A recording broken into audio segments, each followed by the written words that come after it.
कार्यक्रम के पुण्यार्जक हैं आचार्य श्री वसुनंदी वर्षा योग समिति फरीदाबाद 2025। अध्यक्ष पंकज जैन, उपाध्यक्ष वीपी जैन, उपाध्यक्ष प्रदीप जैन, महामंत्री भूपेश जैन, मंत्री अंकित जैन, मंत्री पारस जैन, सह मंत्री अनुज जैन, कोषाध्यक्ष अमित जैन, सह कोषाध्यक्ष हितेश जैन। कभी कभार हमारे मन में एक जिज्ञासा उत्पन्न होती है कि हमने कई बार पुद्गल के बारे में चर्चा करी। दो चीज़ें होती हैं, एक जीव और एक पुद्गल। 7 तत्व दिए हैं, जीव अजीव आसव बन संवर निजरा मोक्ष। इन 7 तत्वों को अपने जाना है, अच्छे से देखा। जीव माने आत्मा, पुद्गल माने जिसमें चेतना नहीं है। आचार्य भगवान ने परिभाषा दी है, सटीक दी है।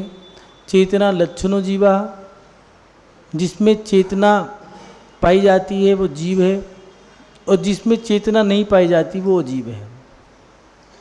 कर्मों का आना आसर्व, कर्मों का आत्मा से चिपक जाना बंद, आत्मा और कर्मों का एक में खो जाना, जैसे दूध पानी एक में खो जाते हैं। कर्मों को रोक देना बंद के बाद संवर, कर्मों को क्षय करना निर्जरा, और मोक्ष प्राप्त हो जाना। ये 7 तत्व दिए।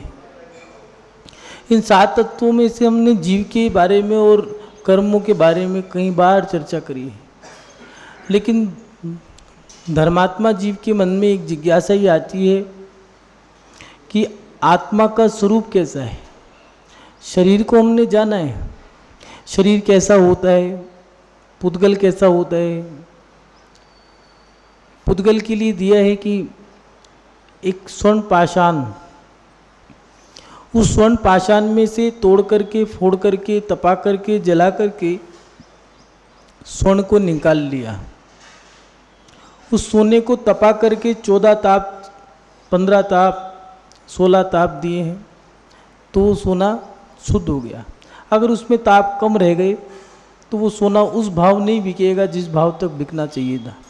अभी सोना तो सोना ही है, पाषाण में भी सोना है, पाषाण से निकलने के बाद भी सोना है, और उस पाषाण से निकलने के बाद जब तक उसमें ताप देता जा रहा है तब तक सोना है। लेकिन 16 ताप लगने के बाद वो सोना शुद्ध हो गया। उसकी फिर एक आकृति दे दी, हाथ की अंगूठी या कोई वस्तु बना दी, कड़ा, कुंडल, कुछ भी। और जब तक उसको पहनने का मन था पहन लिया, और जब मन भर गया तो हमने उसको गला करके दूसरी वस्तु बना ली। और बनाने के बाद हमने उससे अपना मन भर लिया, फिर तीसरी वस्तु बना दी।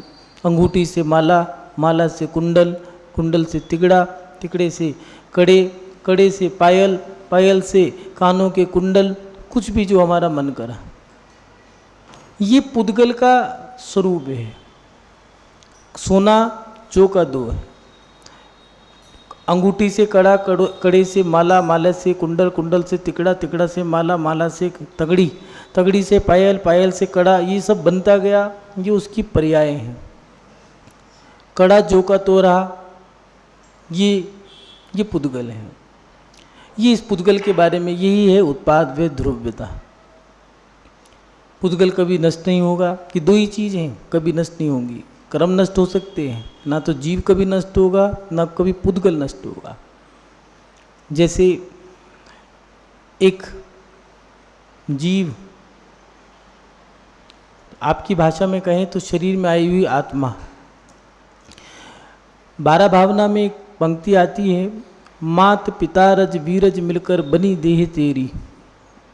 इस शरीर की उत्पत्ति के बारे में आचार्य शिवकोटि स्वामी जी ने भगवती आराधना में दिया है। स्त्री और पुरुष के संयोग से एक रज और वीरज मिलने के बाद एक पुद्गल पिंड की उत्पत्ति होती है।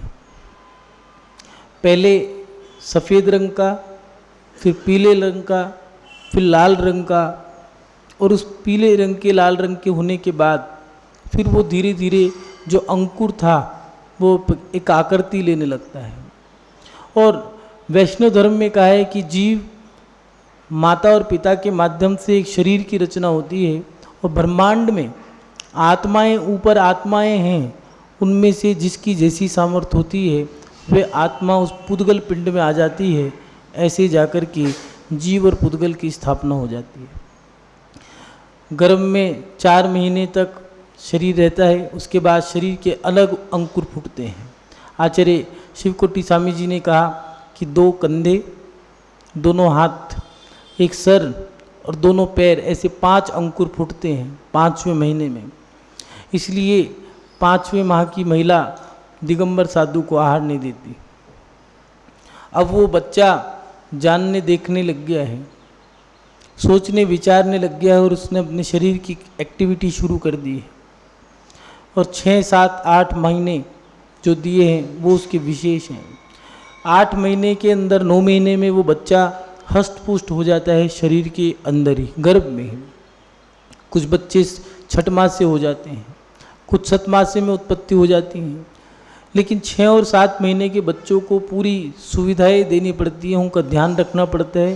जैसे नर्सरी में रखने के बाद उनका लालन पालन किया जाता है, फिर 8 महीने 9 महीने होने के बाद उनको माता पिता को दे दिया जाता है। लेकिन जो 9 महीने का बच्चा है वो बहुत अच्छा है, लेकिन कुछ बच्चे 10वें महीने में भी हो जाते हैं, तो वो कहा है कि वो ज़्यादा हष्ट-पुष्ट हैं, उससे जच्चा को दिक्कत हो सकती है, उनकी माँ को जन्म लेने के समय में। तो उसमें दिया है, पुराने समय में पेट को फाड़ते थे, आज उसको ऑपरेशन कहते हैं। ऑपरेशन के माध्यम से फिर उसकी प्रसूति की जाती है।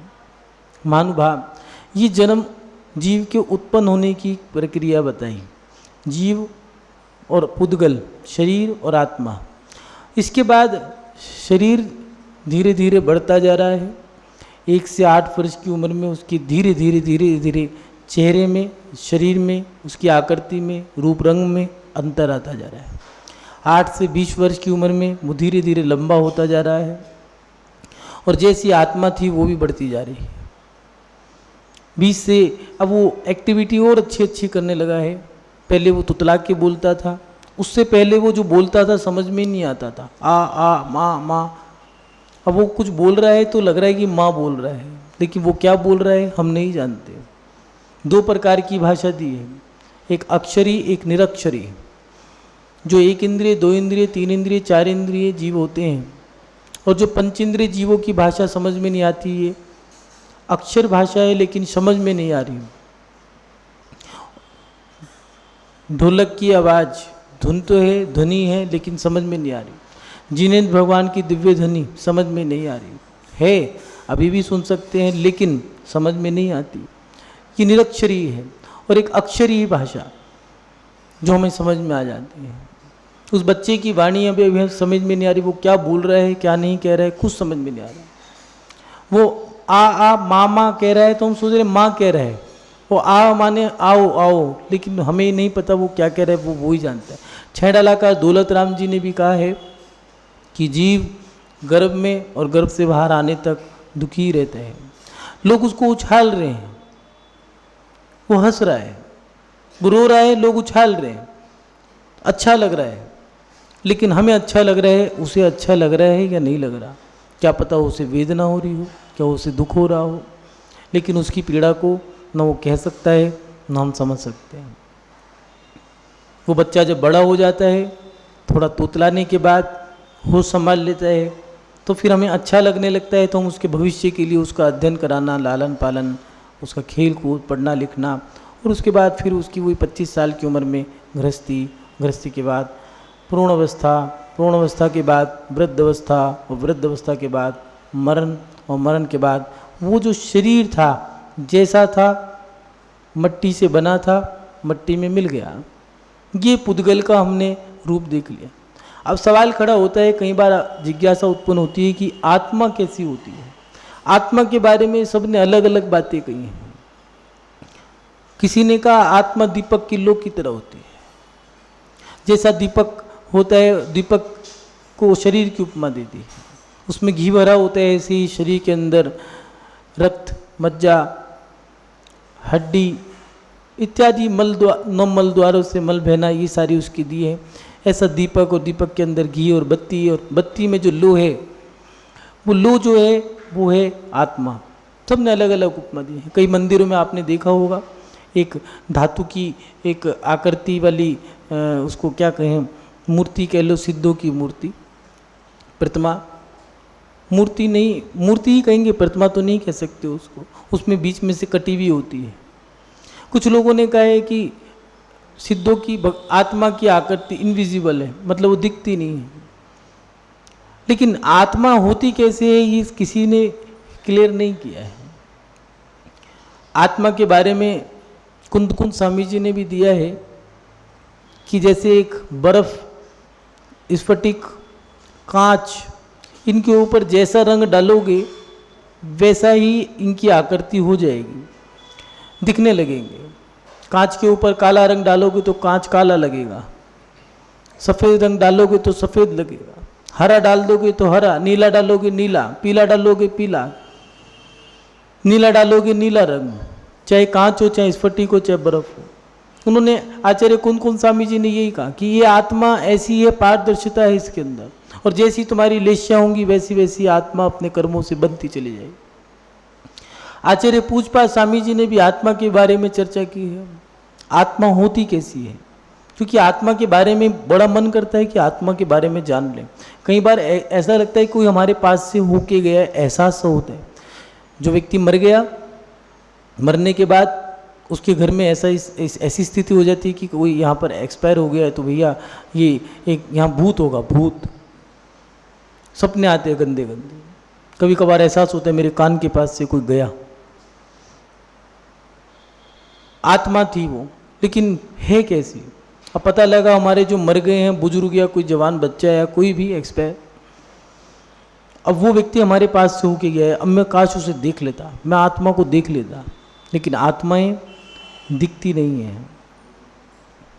देवलोग शरीरधारी होते हैं, विक्रिया शरीर होता है उनका, वो दिख सकते हैं, लेकिन आत्मा नहीं दिख सकती। आत्मा होती कैसी है, एक बार आचार्य पूजपाल स्वामी जी की कारिका के माध्यम से देख लें कैसी आत्मा होती है, जान लें, तो उस आत्मा के लिए हम विचार भी कर लेंगे।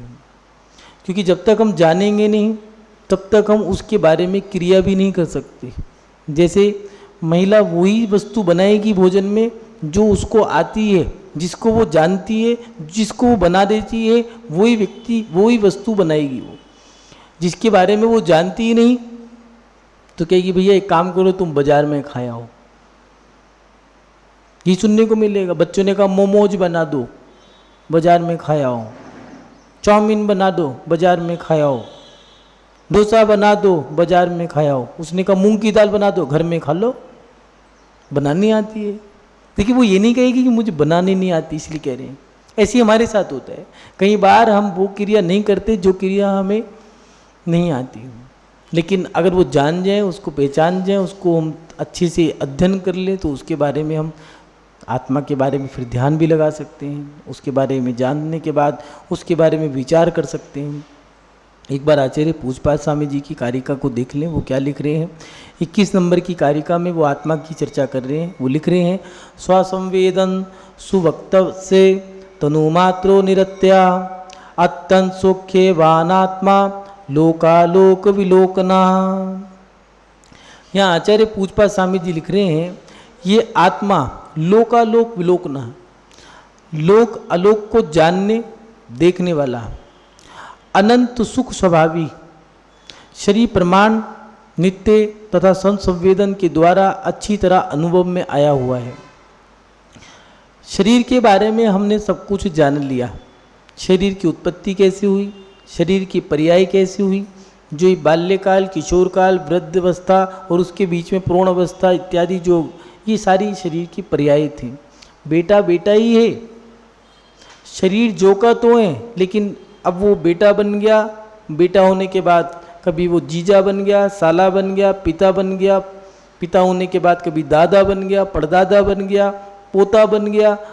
ये सारी उसकी पर्याय हैं। हमने शरीर के बारे में जाना, और अंत परिणाम क्या है, उस शरीर का परिणाम अंत में जैसे बना था, मट्टी से बना था, मट्टी में मिल गया।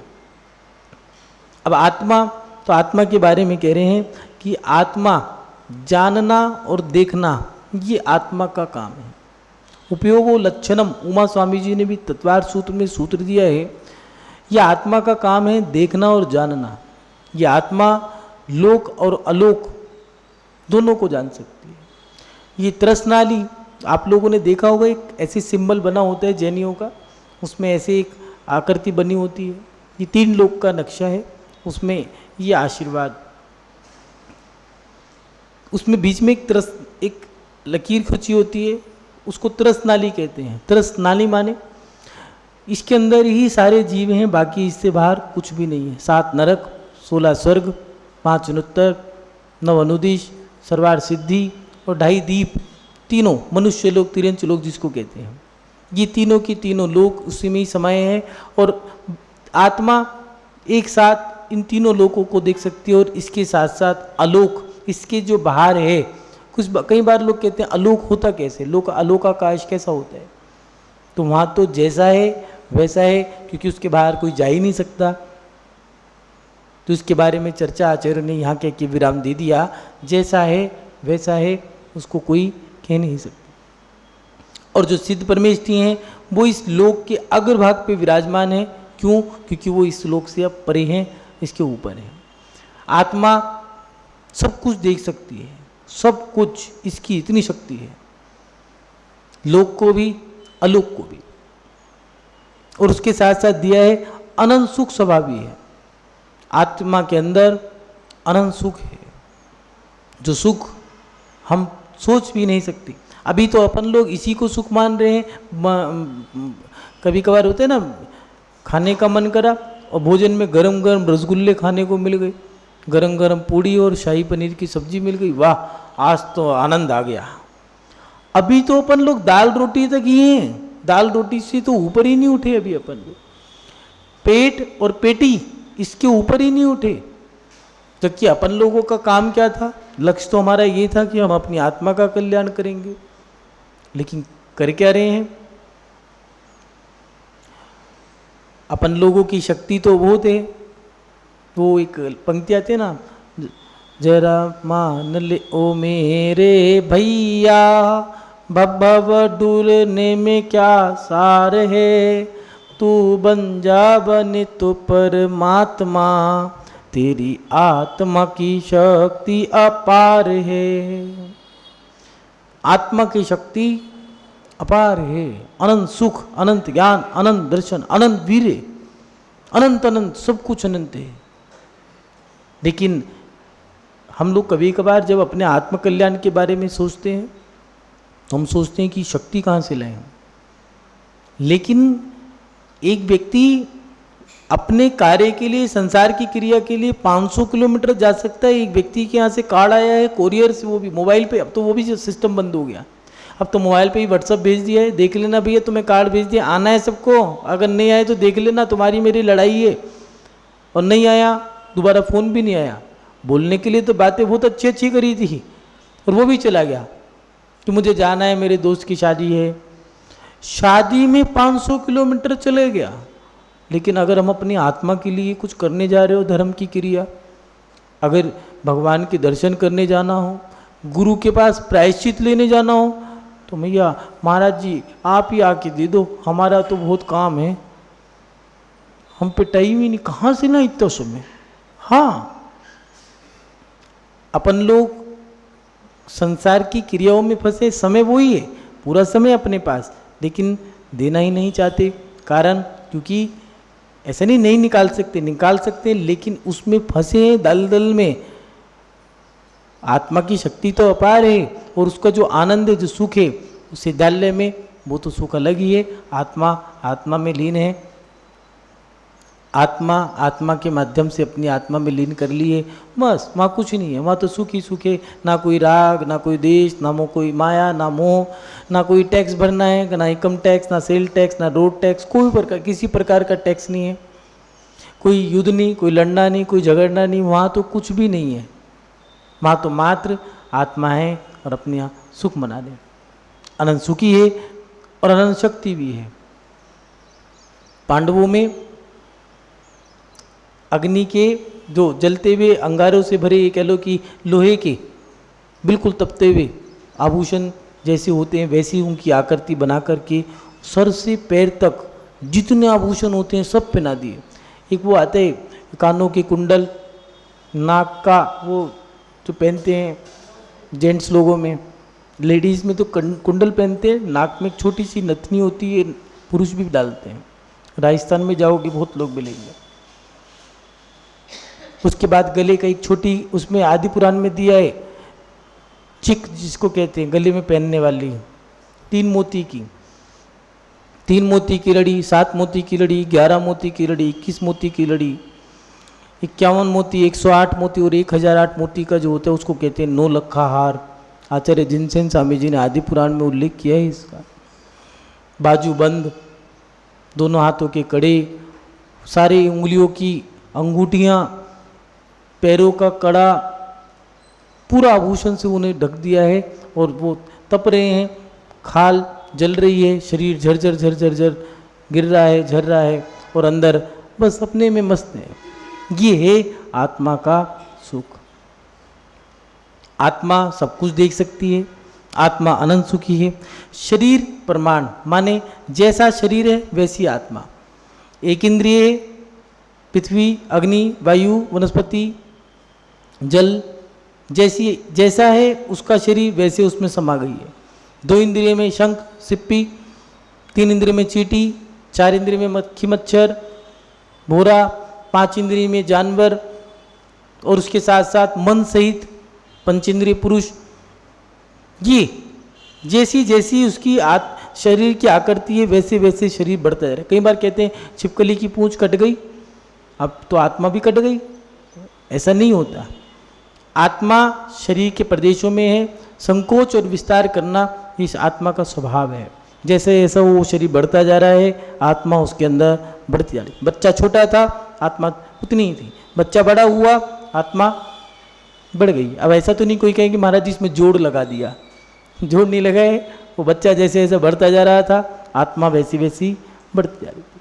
आत्मा के अंदर शरीर प्रमाण के बराबर होती है। जैसे जैसे शरीर होगा वैसा वैसा आत्मा होगा। और उसके साथ साथ आत्मा नित्य है, कभी नष्ट नहीं होती। ये याद रखना, जैसा जीव होता है उसके वैसे स्वभाव बन जाते हैं।